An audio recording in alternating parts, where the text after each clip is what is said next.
Ngayon lang to nangyari sa San Miguel Beermen, muntik pang mag-aladyamuran si Geronteng. Grabe ang hassle ng forgotten shooting guard sa laban, gustong buhatin ang SMB. Napapaupo at napapangiti na lang sa bench si Coach Leo Austria. Mababalian pa yata ng braso si Andreas Cahilig.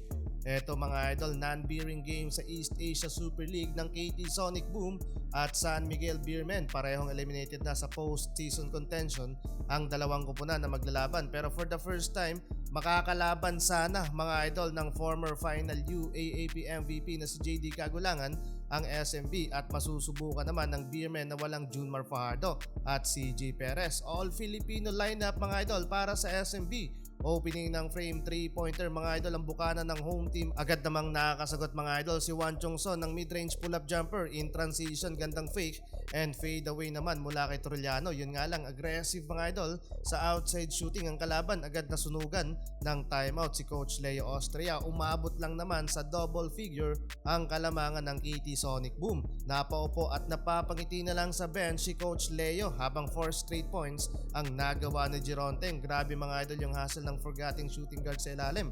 Ang lala ng SMB pag walang Junmar Fajardo at CJ Perez.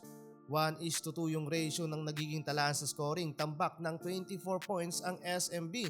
15-39 second quarter, 6 straight points para sa SMB. Back-to-back 3-pointer mula kana Andreas Cahilig at Chris Ross. Under 7 minutes ng quarter, take over naman si Don Trollano at nakapag-draw pa ng foul. Bumabawi mga idol ang Beermen, 14-0 run to cut the lead from 24 points sa first quarter. Down by 12 points na lang ang inahabol. Last minutes ng second quarter, unti-unting nakakabangon mga idol ang SMB at nabibigyan ng tsansang magpakitang gilas yung nababangko sa PBA. Pero still, double digit pa rin ang kalamangan ng home team. Takeover para sa SMB, Sinoteng at Chongson combined 17 points and the first half. Second half tayo mga idol, ngayong walang JMF, CJ Perez at import sa SMB, nabibigyan ng mahabang playing time yung mga nababangko lang sa kupunan. Nagpapakitang gilas mga idols, Geronteng may gustong patunayan sa mga fans, pero halfway ng quarter dahil sa reliable big man import ng kalaban, mapaloob o labas mga idol, hirap din ng SMB na maidikit ang talaan sa scoring. Habang si Marshall Lassiter consistent sa tres mga idol with 10 points shooting 3 of 5 from downtown.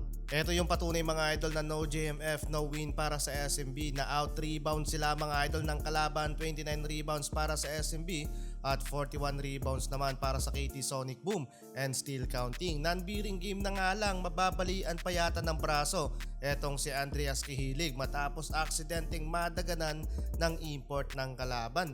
Pero sa dulo ng laban na to mga idol, natambakan ang SMB at ni isang panalo sa East Asia Super League walang nakuha mga idol.